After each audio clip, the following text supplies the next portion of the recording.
we won't burn down the tavern like the times we did before. It was not our fault, we swear honestly.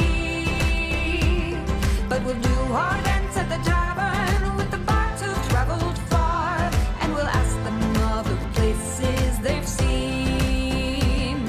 Come away, adventure calls today, and tomorrow we'll tell of our tale. Come away, we'll see that dragon slain. But before we go, let's drink one more ale. I feel the call of the wolver outside, and the glory that soon could be ours. Let's form a team and we'll take to the wild, and we won't burn down the tavern. No, we won't burn down the tavern. No, we won't burn down the tavern. Come away, adventure calls today, and tomorrow we'll tell of our tale. Come away, we'll see that dragon slain. But before we go, let's dream. But before we go, let's dream. But before we go, let's dream. One more ale.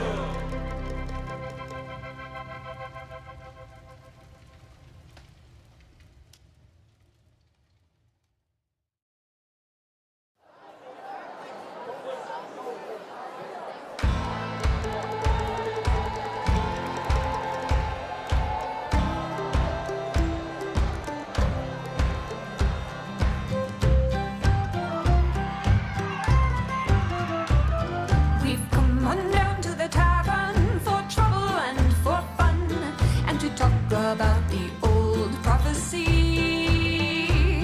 And we all sing songs at the tavern of the fights that we have won, and we dream about our next victory. Come away, adventure calls today, and tomorrow we'll tell of our tale. Come away, we'll see that dragon slain. But before we go, let's drink one more ale.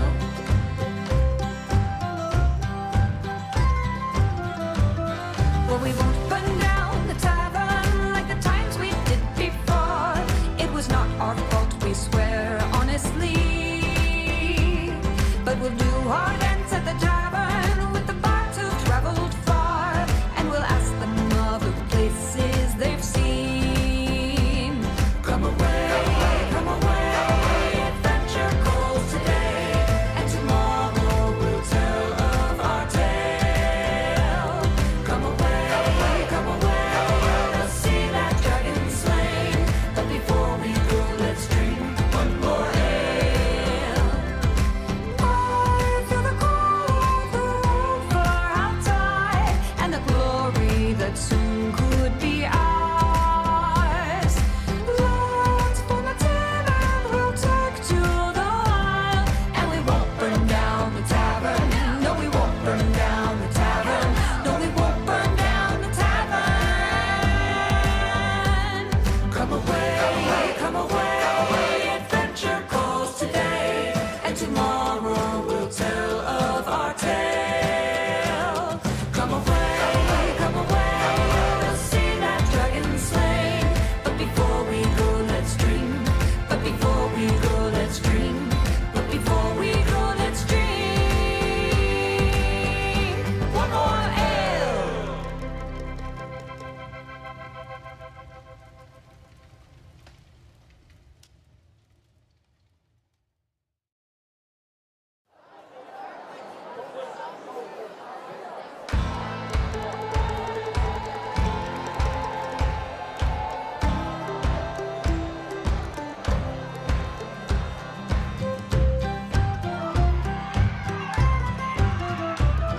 We've come on down to the tavern for trouble and for fun, and to talk about the old prophecy.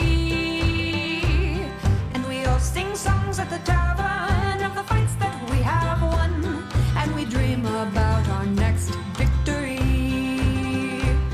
Come away,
Hello, everyone. Welcome to the social media. What did I name this? Welcome to Growing Your Pro GM Brand Social Media Tips and Tricks. I hope you can hear me all right. Let me know in the comments if you can't. Quickly, what today's going to be and what's going to happen next. So, if you feel that you really want to push and you want to grow, I'm going to be accepting a number of GMs to a private channel to give feedback on what they're posting, to give tips and tricks. But essentially, it's going to be like hey, today you need to do X project. Tomorrow you need to do Y project. That is meant to help grow your brand. So kind of like an ongoing workshop, like a semi-mastermind of sorts as well. This will be for GMs who are committed to it and want to do it. I would say if you are brand new to pro GMing or you're brand new to start playing, this might not be the first thing you should focus on. I would say definitely focus on, tapping your local community, getting your previous players, helping out to set up games, to get those ramped up. If you are already running games, you're 50 games deep, this will be helpful for you. But it might be a few too many steps forward if you're brand new. Sounds great. Wonderful. So what will happen is I'm going to give kind of like a task after this that everyone who would like to participate in the kind of like the closed mastermind will have to complete that task in the next week, and not to show the proof in the social media post on GM Help, the engagement post. If you share the links that you've done those things, then I will go ahead and invite you to a private channel, and that's where we will each day I will say here's the goal of the day, here's this thing you need to do, post it back. I'll go ahead and give you insight, give you tips and tricks, all that stuff. Okay. With that, I think, we got most of the people here signed up. We had 40 people sign up. We got 22 of you here. That's pretty good. 50% attendance. That's better than most colleges. Okay. So it's very interesting because there's so many people here that I don't know your experience level. So some things I might say might sound condescending, but that's because someone else might not know about that at all, and you might be really experienced. So because I'm talking to a variety of people's experience, I just ask that you have kind of patience with the things that we cover. Jersey Dragon. Well, this is a YouTube, so it should be available afterwards. But one of the first things that you need to do as a pro GM is define your brand. Who are you? And that's such a weird thing, right? I get it. Defining your brand. What am I? A brand? I'm a human. I get it. But with social media, people are brands. And a brand has really changed from things like, Chipotle chicken as a brand to people. People are brands because they can have a platform, and that platform can influence people. So if you have the tools to be a brand, which everyone does now because of social media, you can be considered a brand. And especially if you're trying to get in front of a lot of people and create engagement. So when you think about core values, core values doesn't have to be listen, I value honesty and transparency. That's cool, but that doesn't have to be a value that you like. That's kind of a hard value to sometimes translate to social media. Your value could be, I want to educate people. Your value could be, I want to entertain people. Your value could be, I want to innovate. I want to cause people to think. So I want you to think about you as a GM. What kind of GM are you? Are you a GM who loves to world build? Are you a GM who loves to, find every macro possible on Foundry to make your games incredible? Can everyone in chat kind of tell me who you are as a GM as far as what are some of the things that make you unique, or things that you like to do that aren't just I run games? I'm gonna go ahead and read what you got here. We love a task list. I love that. GM Chris, I'm the Foundry macro guy. Okay. That's great. I mean, let alone if you are somebody who knows Foundry really, really well, showing off how Foundry makes the game so much better, in your opinion, and what your games are like because of all the things you've done. not only is going to get you like love from other GMs who are looking to do the same thing, but players like, oh, whoa, I didn't even know that Foundry was like this, or this is cool. That's the kind of stuff that when people go and look at your social profiles because they looked at your GM profile and they see that kind of stuff, like this looks cool. People who maybe read a comment you had elsewhere and they go and they find that your social video, that kind of stuff is fantastic. So keep that in mind. Let's see what else we got. Shitness, dramatic backstory knife twist. Nick DeGallo, I'm a professional actor and voice actor, so I put a lot of heart and story beats into my characterization. The Dreams Gone, play by post for any high-level combat heavy in my case. Cassidy, I'm the world building and telling a story. RPG Mama, teach and add pop culture humor. Love it. I put a good amount of time into Foundry for each game and build massive sprawling worlds for players to engage that feel alive. The things that my player usually call out are character acting and system teaching. Focus on rule of cool and tell player stories to make fun experience for players that ensure they have fun. My brand is sort of an enabler of awesome for players. I love that. I love in-game social interactions with my players, giving them interesting characters. Homebrew caterer.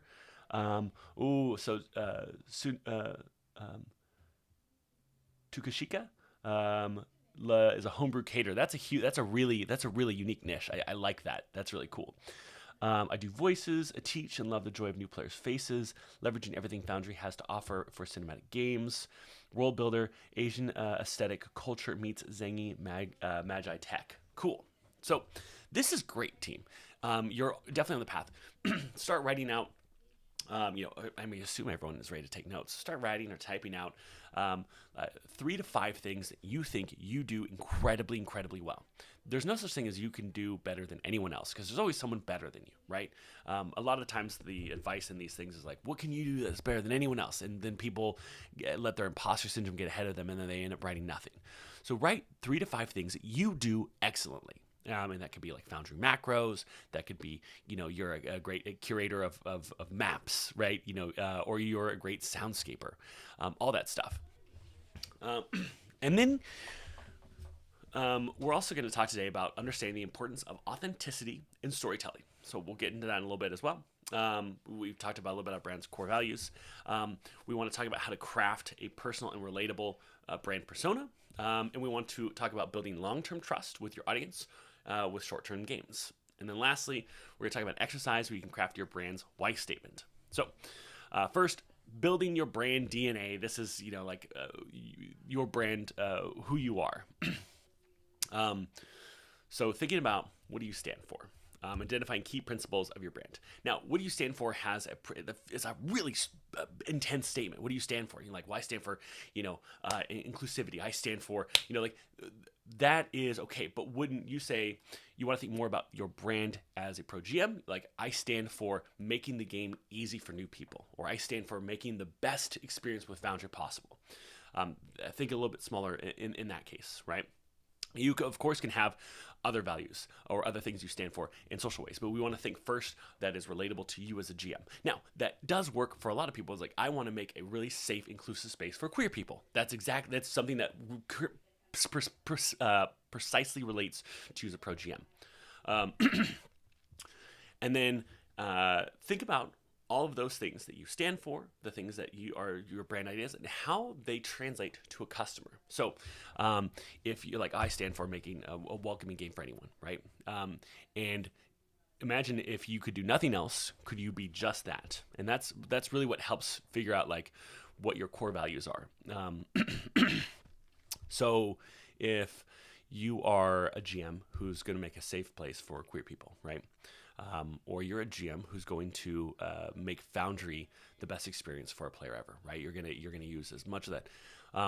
Think about how you would tell a customer that, a player that, and think about is there a reason why you would ever not do that? So if you would not do it, then it's probably not a great core value, right? Because there's a exemption to it. So core values should be like things that are like pretty unmovable. And then let's see, I'm looking over my notes here. So when we think of brand values, right? Like Patagonia, they donate a percentage of all their stuff, and they all to places that are helping preserve or conserve or stave off and promote green spaces, deal with global warming, things like that. Most people that know Patagonia know that, right? It's really funny though, because Patagonia has been kind of co-opted by certain groups, but Patagonia's their core value is conservationism, right? They want to keep the beauty of the natural world as it is, right? So think about your favorite brands, and try to find ones that have been around like 20 years. And try to figure out what you think their core values are. So if you think you have one, put in the chat a brand that you love that's been around 20 years, or even a brand that you know of. You don't have to love it. And tell me what you think one of their core values are. While you do that, I'm going to get another coffee. Oh, I already got a fresh cup. I forgot.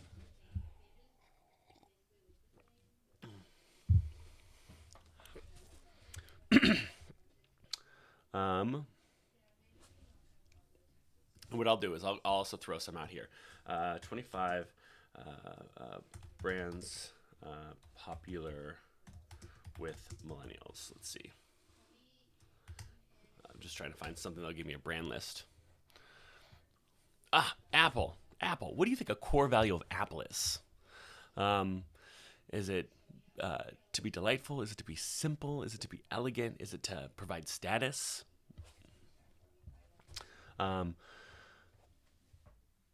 AAW Games, providing fun but with difficult adventures. Oh, I don't think I know AAW Games. Let's see.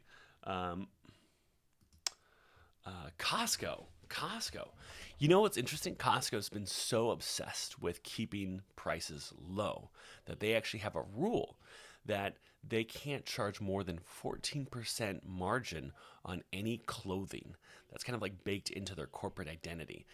Also, Costco also kind of leads the idea of we will always have low prices with the forever $1.50 hot dog. In fact, the joke about like if the the hot dog will never be more than $1.50 and people talking about raising it, that's all just stuff to just continue to relay that they are that dedicated to keeping their prices low. There's this thing called priming, which happens in a lot of like grocery stores. When you go into most grocery stores, you either go in through one of two entrances, right? There's usually two. One side has produce, and then the other side usually has flowers. And the reason is this: when you walk into a grocery store, you're primed with "this is fresh."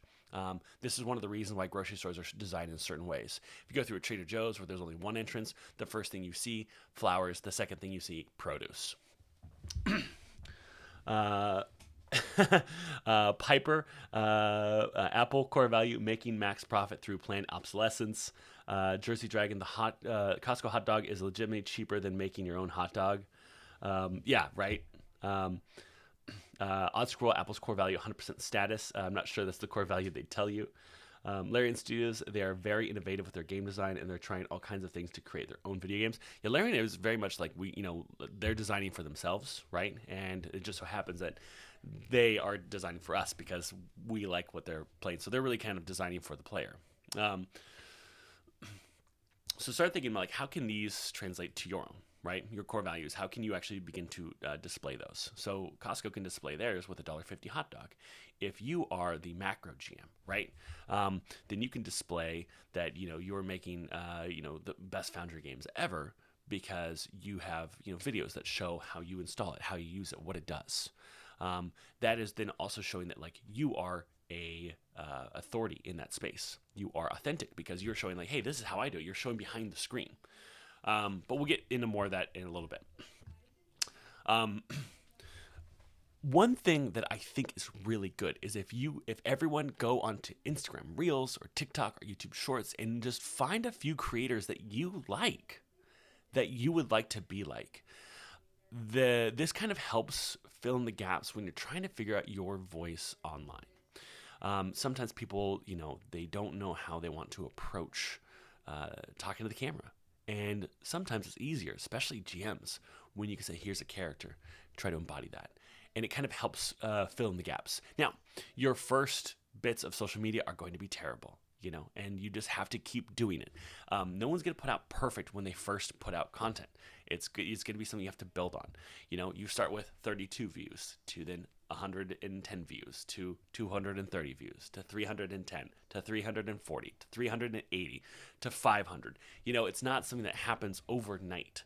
And if you publish things, you push stuff to the, you post a reel, you post a short, you post a TikTok, you have something that is now out there that you want to be better than next time. I'm probably, one thing I have noticed a lot of GMs, get rid of your millennial pause. If you don't know what the millennial pause is, I've seen so many people who are trying to break it as a GM or pro GM creating videos, and they have the millennial pause. And the millennial pause is this. Where's my phone? Oh, here it is. Hey everyone, this is Devin. First off, you don't need to say, hey everyone, this is Devin.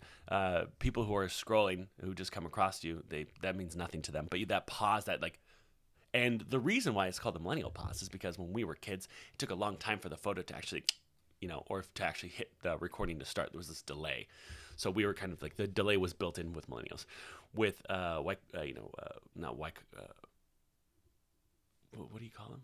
Gen Y? I forget. Gen Z. They didn't have that. But it's definitely one of those things where you got to grab people's attention right away. And so having that millennial pause will definitely have people swipe away. And also saying who you are. You can tell people who you are after you've convinced them that it's worth watching your video. But we'll talk about more video structure in a little bit. Okay. The idea of being authentic is we are seeing people trusting people brands more than company brands more than ever. In fact, 40% of millennials say that they trust news from influencers, individual people, than they do, or that's where they get their news. Not trust, but that's where they get their news. So people are listening to these brands, right? We also know that influencer branding is one of the most successful traction channels that brands are seeing these days, and that's why they're working with so many individual folks, because they know that is successful for them. So that means that you can be really successful. You can stand out more than others, and that means that you also can have a brand that is authentic. Now, authentic means that when I'm watching it, it doesn't feel like an ad, right? It doesn't feel too polished, and so. What polish means is maybe recording with a camera like this and having a script. You don't need to do that. But what you can do is you can make a bunch of takes, right? You can record, cut, record, cut, record, cut until you actually get your words right. Doing that will help you be able to record a TikTok a lot easier or an Instagram reel a lot easier in the future. Now, when I record one, it usually takes me a minute to actually record what I wanted to record. When I started, it took me a lot longer. And it's really just one of those muscle things that you have to use. So I'd like everyone to think about what they'd make a video about that explains their core value or explains a core element of them. If you don't know what video you'd make, just tell me in chat, I don't know, this is my core value. And then I'm going to help brainstorm some of those to help us get rolling. And I'm going to read some in your comments as well. Nina, today I had a game where I had given the players a hireling, a kobold, who died today. I had the idea of doing a TikTok of this is Dobby and this is how he died, which to me is hilarious. Yeah, so that's great. But why would someone who hasn't played in your game care? Now, I'm not saying this is a bad idea. I'm saying that's how you have to position it. So you could say something like, do you give your players hirelings? Or this is what to be aware of if you're in my games and you want a hireling, beware. Because now people are like, okay, well, I want to know more, right? So it's kind of how you adjust that. But that is definitely a piece of content I would try. I would run that today. And you have to remember, when recording, people have a limited attention span. So that's why you don't want to record okay, so this is what happened with Dobby today. If Dobby first was here, this is what happened with Dobby. Change your background, right? Or change your position or your angle of the camera. Record again. He was a hireling for the players. Stop. And then record again. You keep doing that. Then you have a lot of cuts. It helps keep people's attention. Okay, let's see what we got. Don't know, but my core value is new school roleplay with OSR difficulty. Okay, Dungeon Delvers. So you could talk about your favorite aspect of OSR and how that fits in with current roleplay. You could say, the idea of was it torches lasting an hour in game? Players always forget. You could talk about anything around OSR that is interesting, right? And think about where roleplay fits into that. So give me an example of like role playing in an OSR game, right? Most OSR games, you don't have to roll to pick a lock, right? I believe that it's just like if you have a lock pick, you can pick it. So you say, talk about all the times that like OSR allows you to get rid of rolls and just leans on role play. Let me go ahead and see here. I've been meaning to put out RPG glory stories. I'm working on getting some from folks and PBB guide videos. So play-by-post guide videos is great because play-by-post is a small niche of gaming, but it's been around for a long time. So I would even start with a play-by-post game. Like, do you know people have been playing D&D in forums since 19 whatever? What does that mean? That's called play-by-post. Play-by-post is like playing chess by mail, except it's D&D. And giving a history of play-by-post, and then talking about here's how I set up my play-by-post games. Do you want to play? And then you can even talk about the problem of why do people do play-by-post? You say, well, do you have such a busy schedule that you're never able to play D&D? Have you ever tried? Have you thought about playing by post? What's playing by post? And you explain it, and then why people like to play that way. Those are 3 fantastic video ideas that can then lean on your core value as a play-by-post GM. My core value is telling a homebrew story that is safe for all people. Okay. So when you say safe, are we mean inclusive? Because then what I would lean on is like, hey, think about like how do you actually display that inclusiveness, right? And think about a story there. I'll be new GM workshops on TikTok. Grayscale of the screen, put Dobby, say no. My core values are I offer a chill space, safe for all, dad jokes, mean references, and fluffy cats. So I want to push you to think a little bit more, right? Because that's kind of just your standard D&D game. There's more there that I think you're doing that you can lean on. That really kind of like separates you as a GM. For the best thing about OSR mentality is the player characters needing to make tough decisions and estimate. Okay, so Billy, you've probably heard of what's called the trolley problem. Trolley situation? Trolley problem? I forget. Yeah, you know what I mean. Most of you know what I mean if you've heard of it. Give those sort of Sophie choice decisions to the viewer. Like, you're a knight, you're in the dungeon, this is the problem, what do you do? And let people reply. That's a great way to get people commenting. You have 2 really hard things, and then you can go and you can reply to theirs like, well, if you did do that, this would be the outcome for the other way. And people who enjoy that, like, oh, that was fun, and then they might want to know more about you. But if that's the way you play, you're getting people who watch to then play the way you play. That's fantastic. GM Chris, by taking away scary maths. That's so great. Zach the Bold had made a joke in one of our videos that was like, someone asked like, oh, is there a lot of math in D&D? He's like, 6 + 4. And he's like, is that hard? He's like, when your best friends are around the table, yeah, it's really hard. But yeah, talking about like how math slows down games, right? And how you get rid of it. There might be people out there who are also like, I'm always intimidated about this. And like you could say like, hey, I've had friends who were intimidated by this. It caused them stress. I want to remove it from my games. That's showing how you are an attentive GM, how you're an inclusive GM, how you wanted to do something to make your players' lives easier, and how you use technology to do that. You can even say, this is how I use tech to make a D&D game better. Oddscroll, my core value is an honest challenge, regardless of the game I'm running, whether it's Pathfinder 2, something narrative like Daggerheart. I don't pull punches. The dice tell the story. So maybe you could talk about the things that that ended the way that you weren't actually planning on it.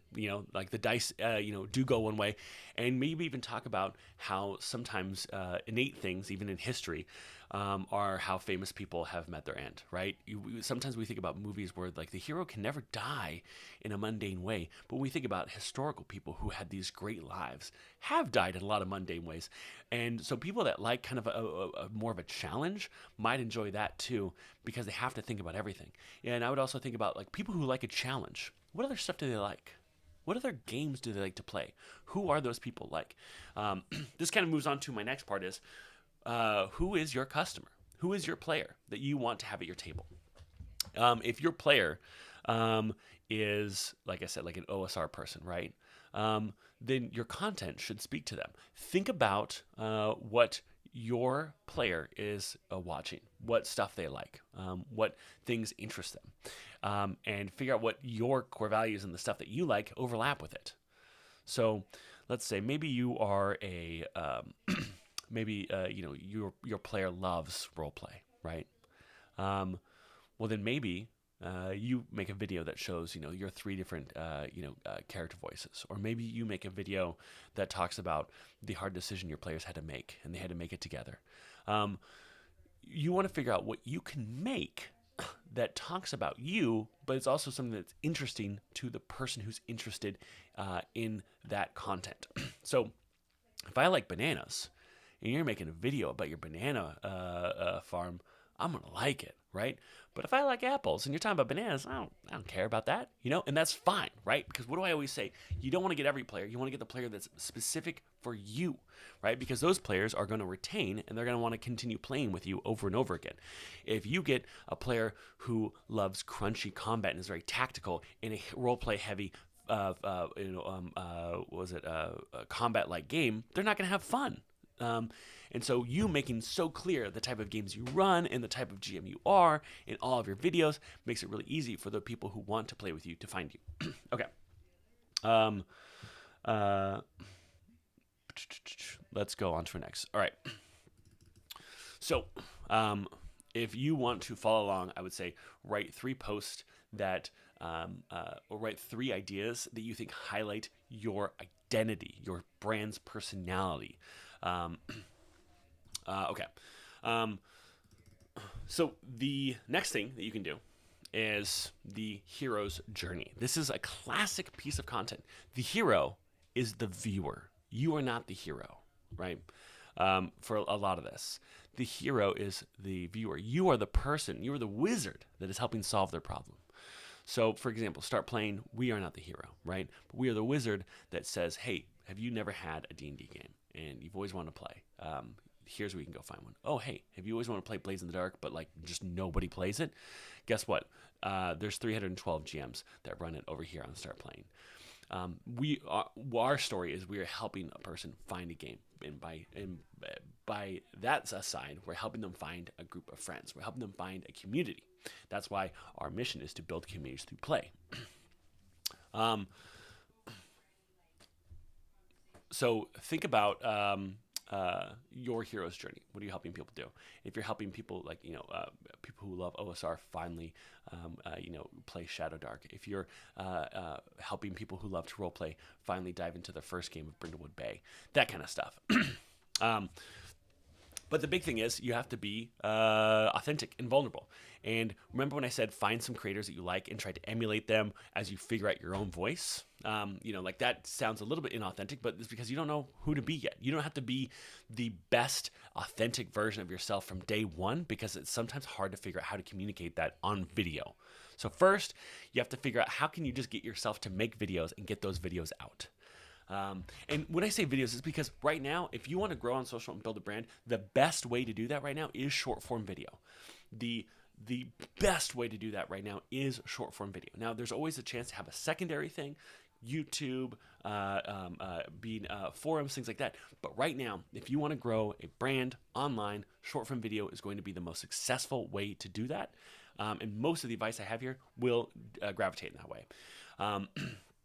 Now, it could be a little intimidating, but everyone who's successful on that has done cringy things, and they are successful now. I've done so many cringy things, team, but I still have found success. And the people who are saying that is cringy, either like they've been there already and they've done it, they kind of forgot it, or they're not going to be there. So you have to kind of admit that you're going to be doing some cringy things, and it's going to feel uncomfortable. And if it feels uncomfortable, you're doing the right thing because you're out of your comfort zone. And that's when you start making things that will take you to, hopefully the next level. Also, if you have questions as I'm talking, put it in full caps, question, and then your question after that. But type question in all caps and then your question normally, so I can just be able to see out of the corner of my eye rather than reading every comment that comes in. Helps me a lot. Okay. But being authentic is super powerful. Like if you look at the videos that have gone great on Total Bright Chill or Start Playing, you gotta remember I'm the only person who's really kind of running our outbound marketing, right, or retention, things like that. So when I can focus 100% on that, well, our stuff hits. When I'm not, it does fine because I'm just kind of like reposting old stuff, right? Reposting old stuff, isn't great. But when I'm focused and I'm talking about it and like I kind of flub over my words, that's fine. What I'm not doing is I'm not putting in filler. A thing to remember when you create a video is do not have things like, hey guys, I'm so-and-so. Nobody cares about that because they don't know who you are yet. There's this thing called media res, which start of the action. So if you're going to talk about torches going out in Shadow Dark game, right? You don't say, hey everyone, I'm Devin. Today I'm going to talk about how torches work in Shadow Dark. Instead you say, torches last the exact same time you're playing at a table in the Shadow Dark game. You go right to it because that is what is interesting. And remember, people are like looking at your video for a second before they decide to swipe away. So you want to get to it as fast as possible. Need a question, an example of a question. Oh, thank you. So another thing you could do is when I say, find creators you like, look at their videos and figure out, hey, what video could I do that would work for me that they've done? So maybe people have made videos like, hey, here are the 5 things I have at every game. That's a great video if it works for you, right? Someone might say like, hey, here's 10 macros I recommend any GM who's running games on Foundry use. That's a great video if you're a Foundry GM and you love macros, right? It's okay to see things that inspire you that you want to take and retool for your own. I mean, if you just copy verbatim, that's not even cringe. That's just bad, right? But no one has carte blanche or ownership over a hook or an idea on TikTok. If you have your own spin on it, take it and run with it. So the idea of, because you want to be authentic and kind of like show yourselves, and you don't have to have this highly produced videos, you're reading from a script, you want to talk naturally, is because that's what builds trust with the viewer. And over time, people are going to comment and you're going to respond, and people then will see your videos again and like, oh, this is really cool. And you can start to recognize certain names. That communication that happens in the comments is really valuable because those are people who are going to want to come back and see your content.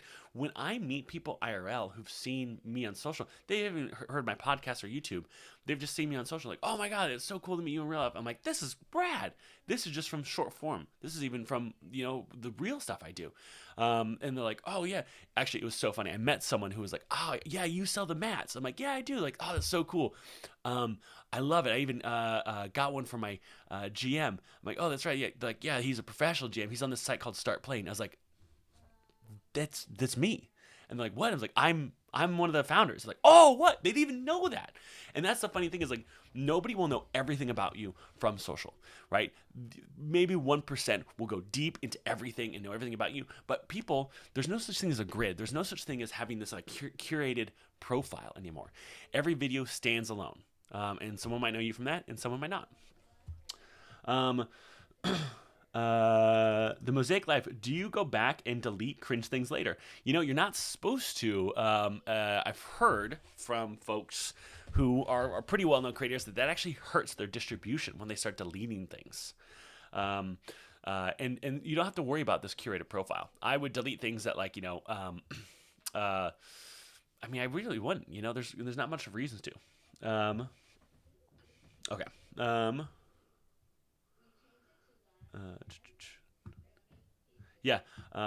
TikTok to YouTube does have a pretty horrible conversion rate. Well, here's the thing. I actually kind of thought that, but Zach, the Bold, made a video about us, and I saw an additional 30,000 downloads of our podcast And around like 10,000 more people watching our first episode.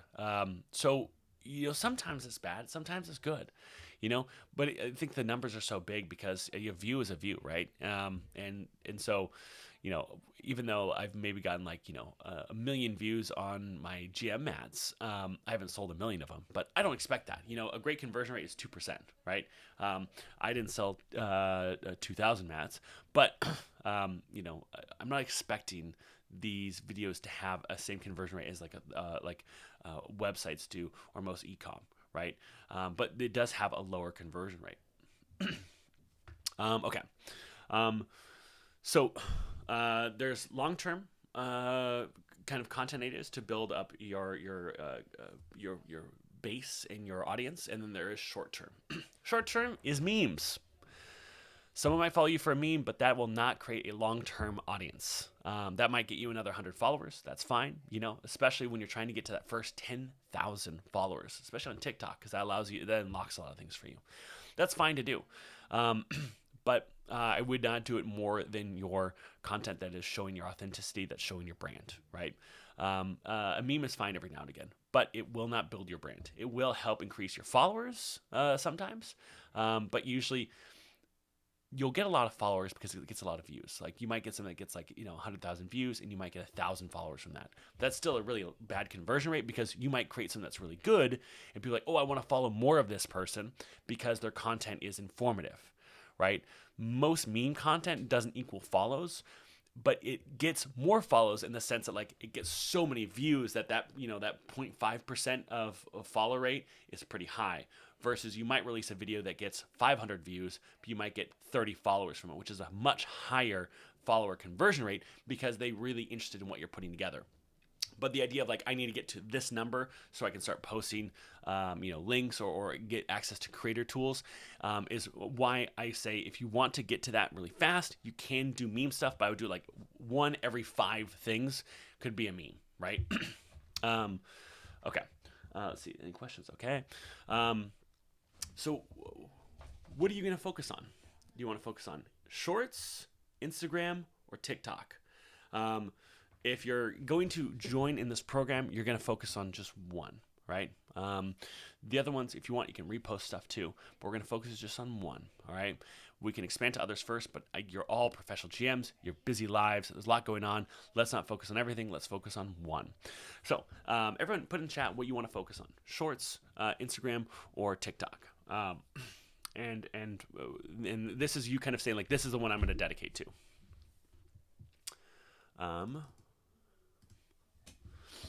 Shitness TikTok.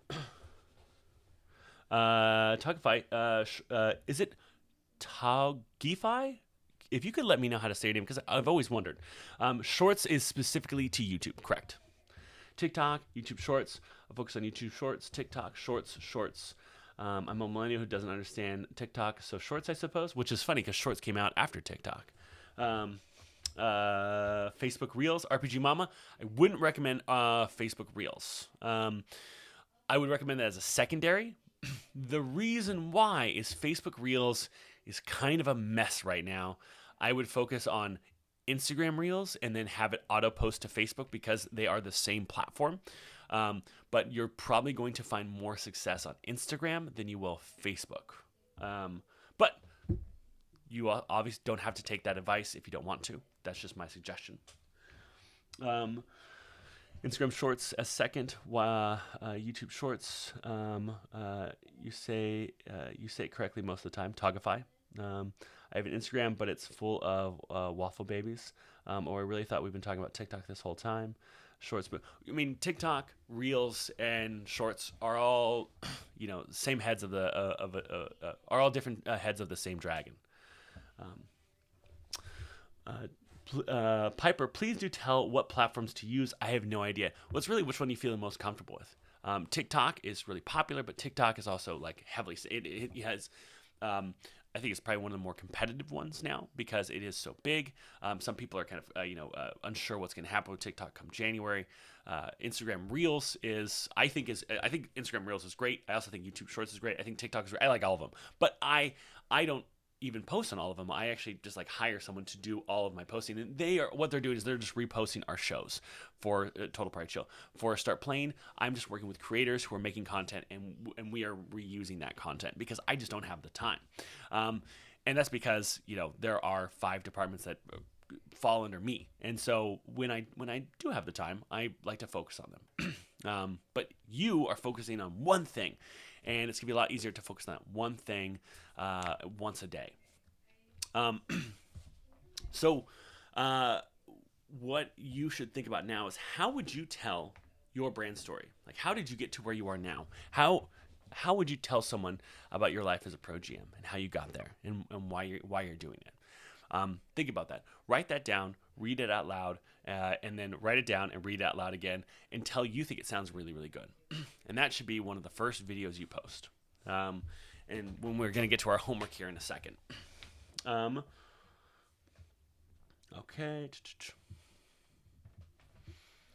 All right. So the next is we talked one about the video where you say who you are, how you got to where you are, and that kind of thing, your brand story, right? The second thing is 4 videos. 4 videos. Now, to get there, first you're going to write down 4 things that you think are problems that your player faces, or the potential audience member faces. What are problems they face? Now, if you are a pro GM and you want to focus just on players, that's fine. But you might also want to focus on other GMs who do things, and you want to give them some insight. That also shows that you have value when players look at, like, oh, look, GMs look to this person. I would love to play with them. How many people who give GM advice do you know that people want to play with that GM, right? So GM advice could be, but think about 4 things that are problems to your audience. Start throwing some out in chat, and we'll talk about them. But this is going to be one of the requirements for the getting access to, like, the private SPG social media mastermind.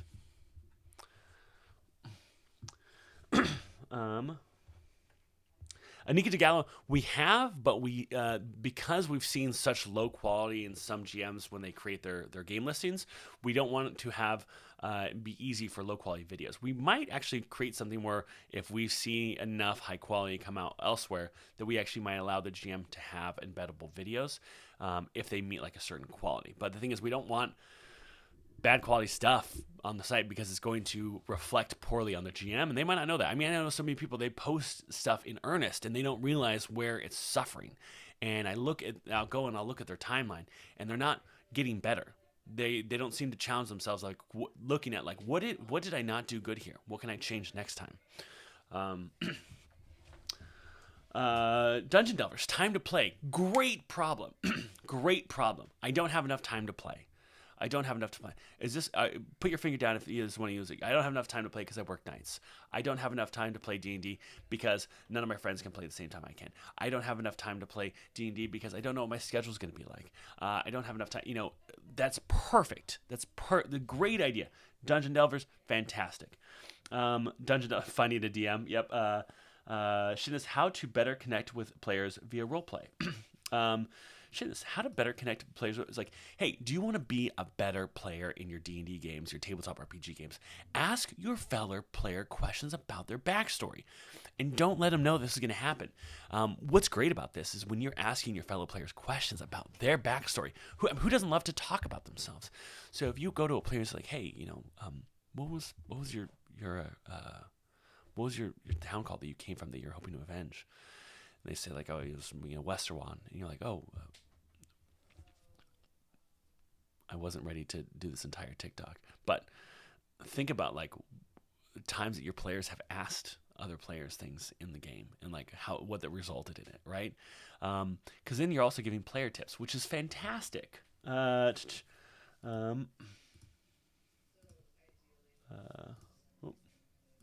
see. Inconsistency in games, such as games petering out. Jersey Dragon, yeah. The thing I hate most is you spend all this time getting ready for a new D&D game. You've got your character made, you're so excited, and guess what happens on session 3? Everyone's schedule changed, and now you can't play at all. Fantastic problem, fantastic thing to kind of pitch your audience. Setting expectations. Have you ever played? Have you ever signed up to, have you ever started to play a Vampire the Masquerade game? You're really excited for this kind of dark, methodical feel, but then someone brings Farty McFarterson to the table as a player. That's why you have to set expectations. One of my favorite things about Session Zero is XXX. I joke about the mask, but it's literally the reason my wife didn't join us at the table for over 2 decades. She's hooked now because of the automation. Jim, Chris, my wife didn't play D&D for 2 decades until I did this one thing. Fantastic hook. Safety tools for OSR. A lot of people who play OSR say safety tools are for losers. Well, guess what? You're the loser. Or, there's a lot of ways you can do this, but it's like, or you can even say, like, why all the old hats in my OSR game actually love safety tools. Because people are like, what do you mean the old hats love safety tools? That doesn't sound like them, right? Fantastic piece of content. Finding the right type of game. Dungeon Delvers. Do you want to play D&D, but you don't really know what game's right for you? Here's how you'd figure that out. Easy ways to incorporate player backgrounds into the lore of your world. That's fantastic. We're like, hey, when I do world building, I look at my characters' backstories and I figure out who can I make connections to this week. So these are fantastic. Getting into a long-running campaign, finding a game that is both challenging in combat and allows for ample roleplay opportunities, gathering the right group of players to maximize everyone's at the table's enjoyment. You're the loser. Got him. Question, let's say that I start making TikTok videos today. Would I be allowed to share them on self-promotion channel? Of course, absolutely. People who say that people who say that are idiots. We have just been using safe. Oh yeah, one of my favorite things is like you've been using safety tools probably the entire time you've been playing games. Have you ever had a friend who said, "Hey, my dog just died, so if we can just not do the dead dog stuff, that would be great." Like, okay, cool, right? What are you doing? You're making your table welcoming for your friend. There's a reason why. We are just essentially created these like very clear guidelines on how to use these tools now. We just didn't have that before. Things like talk slower when describing. Oh, this is a great one. I have a little post-it note behind my GM screen that said, breathe, 5 senses. And it just reminds me to take a breath. I don't have to race it out. And try to hit the 5 senses whenever I can. So I'm like, you feel your feet walk across the uneven cobblestone. The smell of ozone permeates your nose. You can feel a little bit of charge in the air, like static is building. And it's because I have that little note, and that helps me so much. Does content almost always require thinking things out? That's a silly question, but like less thought out, more stream of consciousness type of deal falls flat. So what you're going to want to start doing is you're going to, I'm going to pull this up. I have a doc here, and it's called TikTok Ideas. And what I do is I put TikTok ideas on there. And once a week, when I was trying to make as much content as possible, now we have a pretty nice spread of content, and we're growing, at least 100 to 300 followers a day. But when I was really trying to ramp us up, I would write down ideas. So here's an idea. Documentary vid of the first guy to say dirty 20. And that's a sketch idea. It would be just like a documentary, like, yeah, I'm actually the first guy who ever said a dirty 20 when I rolled a 16 plus 4. It's kind of cool. Not a lot of people know who I am, but my local game store does. I go down there, so it's an idea, right, to riff on later. You write down these ideas, and then you kind of see if you can flesh them out. A calendar invite, but it's a call to adventure. That's probably more of an ad, right? I want to do a sketch is it cake, but it's mimics instead, and it's a bunch of adventurers trying to decide, is it a mimic or is it a real thing? Deal or no deal mimics, and these are just things I've written down. I don't know if I'm going to flesh them out, right? But I'm writing these ideas down, and then when I can take some time to figure, like, how would I do this? Could I do this? Another thing is tabletop RPG customer service. You've probably seen, I think Hunter, Sarah, and I did one of these videos. But tabletop RPG customer service is like a support line. Like, hey, this is tabletop RPG customer service. How can I help you? Oh, your GM isn't using safety tools? Well, did you tell me he's basically been using safety tools the entire time? Okay, listen, let me get you set up, right? And so these are like sketch ideas, right? But then you have authenticity ideas where you can talk about like, let's see, here's what I think of you as the player depending on how you come to game night. And if you come to game night with snacks, I think you're this type of player. And what I'll normally do is I'll like kind of write it out pretty light, but I'm going to like write maybe like 6 lines, maybe 10, and then I'll start recording.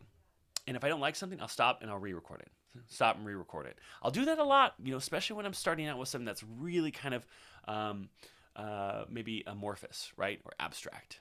But everyone's different. You might need more guidelines.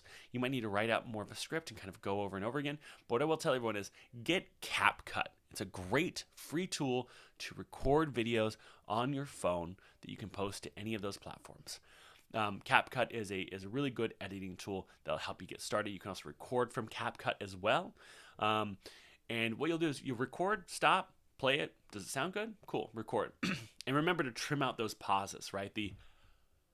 Right, because at the table when we're running our games, we can have those pauses. We can have the dramatic pauses. In your TikToks, your shorts, all that, you gotta take that out. I'm passing the phone to. That's a great one. I had another one. Being on your computer everywhere because you don't miss game night, which I liked. That actually might be a great start playing ad. But I also do like the day in the life. I did a day in the life of the founder of Start Playing, and that was a great video. It was really fun, and it was sort of jokey and it was sort of real.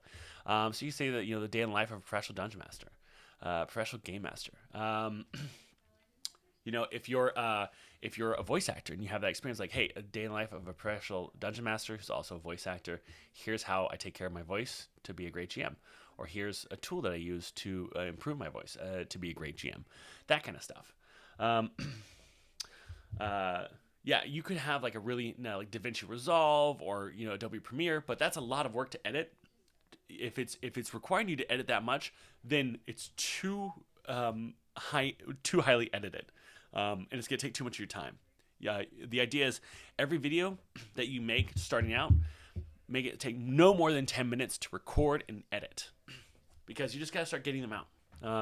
If you spend an hour on it and it flops, you're going to feel real bad because you spent so much time on it. So spend no more than 10 minutes for like the first 100 videos you make. Question, reasonable alternatives to talking head videos. Phil Manana, yes, you can have things in front. So you can have you could be filming a Google slide and that you're going back and forth. You could have different graphics that you have on a screen that you kind of go through. You can look at, what is his name? Jordan, the PH is silent. If you look at a lot of his videos, he is just doing assets with voiceover. But the assets are changing every 3 to 5 seconds because that's what keeps people's attention. But I would say get in front of the camera, when you can, you get yourself a little gussied up, get the hair, whatever, that's why I always have my little, and get the camera when you can. But if you're not feeling comfortable, you start looking at other really large creators and how they avoid you being on camera, and start using those techniques. Did I miss any questions? Okay, I don't think so. Okay, so do you want to be in the mastermind? This is how to do so. You have the next week, anyone can post any idea they have for a video in that GM Help channel. I will go and give some feedback on some of them, but putting any ideas in there, if you need feedback from other folks, people can chime in. But let's look at the calendar. By the 5th of December, you have to have one post in that channel that has you having posted 4 videos to whatever social feed you want. You have to share those 4 links in one post. So you get all 4 links, you copy them, and then you post them as one post, not like 1, 2, 3. as separate chats, but all 4 links to your 4 videos in there. If you've done that, I know that you are committed to start making content, and then you're not going to be like, well, I didn't have the time right, or I still wanted to think about some ideas. If you can commit to posting 4 by the 5th of December, I will then invite you to a private channel where I will give you more challenges that we will work through, and I will assess and I'll give feedback on your content, and everyone else will be there to get feedback. It'll be kind of like a class, right? It'll be like in our class there'll be some peer review, a lot of good stuff like that. We'll talk about hooks. We'll talk about ideas. Everyone can share feedback on challenges they're going with.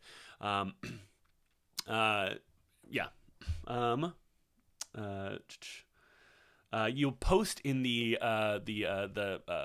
forum, the social media engagement that I made. So big remembers when you're making your videos, get rid of that millennial pause. Remember who you're talking to. You're never talking to a group of people. You're talking to one person, because there's not audiences of people all watching TikTok, right? When people flip on TikTok, it's one person watching you. You always have to speak to the one person. You don't speak to an audience. You speak to one. This is a classic thing you'll learn, because people feel a connection when you're talking to them. So you use words like you, not like, hey, all of you. No, I know that you probably don't like this. I'm here to talk to you. Remember, start with the action. So cut out the stuff of like, hey guys, I'm so and so, or hello everyone. Instead, you say, your games suck because of this, or your games will be awesome because you start doing this, right? Start with the action. And don't have a dirty camera. I see so many people like, why didn't you wipe your camera down? Just get to that lens, just wipe that down. We'll talk about lighting and all that stuff next. But yeah, we'll have like some content reviews, etc., in this private channel. And I might, and this will be for 30 days. So you have to promise that you can make, 30 days worth of videos. Once you get access, that'll be 20 days of videos. So it'll be 20 videos that you should be making if you join this. So let me know if that is something you're interested in. But the way, again, to participate is by December 5th, you have posted a single post with 4 videos that you have made since the start of this webinar. So you have from now to the 5th, so that's 2 weeks, to post 4 videos. And that's how you'll get access. I'm already panicking. Social media forum. Dungeon Delvers, if you go to the GM help, there's a bunch of forums inside of there. Each is like, kind of individual posts. And you'll see one that is called, what is it called? Someone in the chat help me out here. It's called Gauging Interest Social Media Workshop.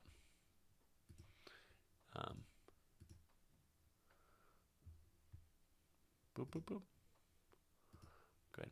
I'll pin the post today so you guys can see it, but you'll see in the GM help channel. Question, do you think that instead of recording myself, since I'm not comfortable with that, I could use PNG like PNG Tubers? You can. It doesn't do as well. People want to connect with people. And that is something that I might challenge you to try to do. Of course, don't do anything that you don't want to do. But people are making connections with other people. And when you have an alias or an avatar that prevents that, it makes your job that much harder.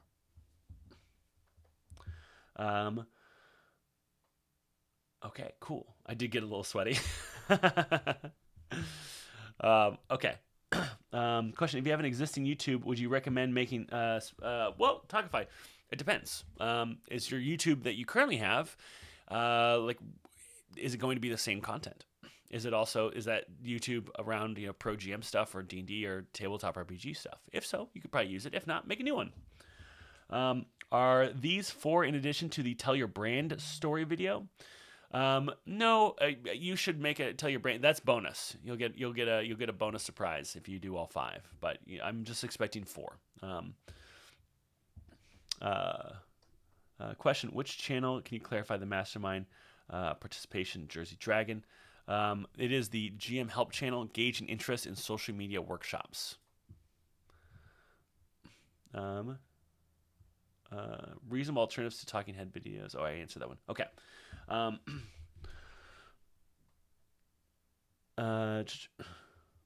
Dungeons Delvers. No, long form isn't terrific for growing your social media presence. Long form is the content that social media helps drive. So that is not that won't count towards those 4 videos. It's only short form. Shorts, Reels, TikTok. How long for the short form? However long they need to be. You know, if you think you could do it in 15 seconds, do it in 15 seconds. If you think it needs to be done in 3 minutes, do it in 3 minutes. Remember, though, YouTube Shorts, I believe, is still only a minute long. I think maybe a minute and 30 it's changed to, but last I checked, it was a minute. I know they're expanding that, but to my knowledge, I don't remember hearing if they have yet. But I know YouTube Shorts was 60 seconds when it launched. It might have expanded. Instagram is a minute and 30 seconds.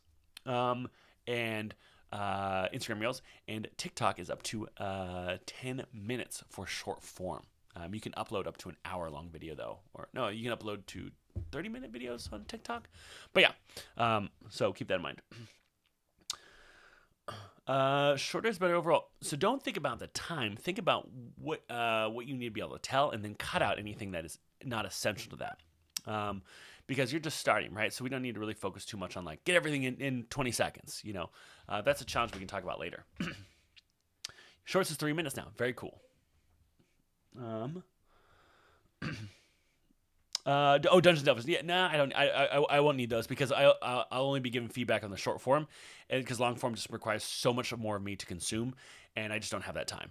You know, I barely have time for this, but I think it will be helpful for GMs, and I want to see if that's the case. And so, you know, everyone who gets accepted to this, I'm going to kind of assess to see like how you grow over the the 3 months afterwards. Okay, cool. That is our time, team. I hope this was helpful. I know we kind of went over just real surface level stuff, but I think once we get into reviewing content, that's where we're going to really start seeing impact in giving challenges and helping with hooks. So I'm excited for what happens next. Comment. You said earlier I have a VTuber model that was thinking of using a cat for my branding. I don't know which one would be best. I really couldn't tell you either. Which one do you think is more authentic to you? I guess is the question. Cool. All right, team. Have a fantastic Thursday. I'll talk to you soon. Bye.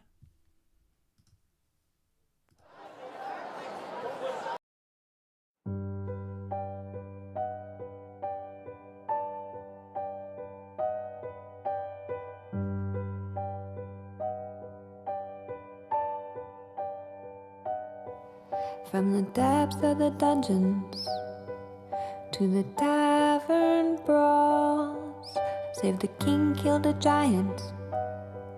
We've been through it all. I could fill up a tome, but you're not coming home.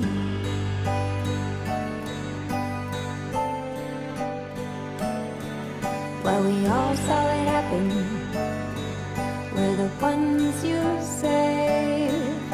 Gonna light you a candle. Gonna tell your tale by the light of the moon.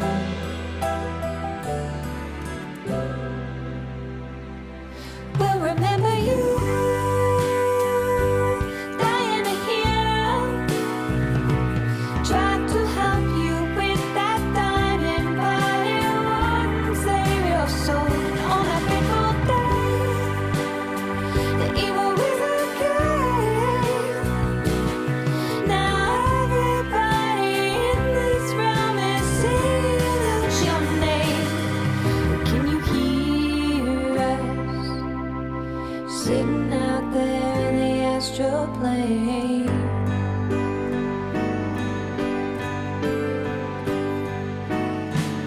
Our adventures together went to hell and back. Spent the day slaying dragons and escaping traps, but massive damage is done.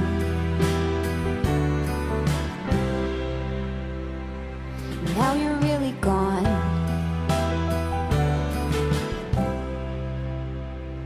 But we'll remember you,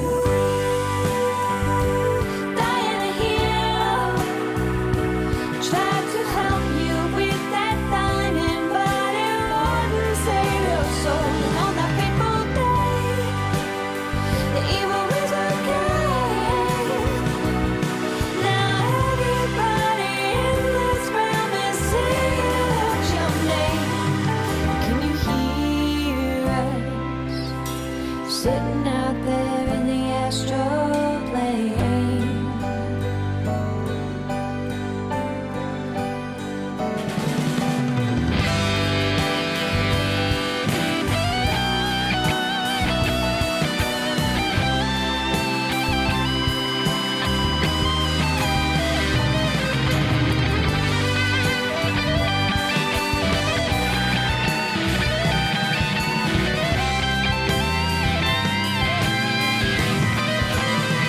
We'll remember you, dying here. Tried to help you with that diamond, but it wouldn't save your soul. And on that fateful day, the evil is okay. Now everybody in this realm is singing out your name. Can you hear us sitting out there in the astral plane?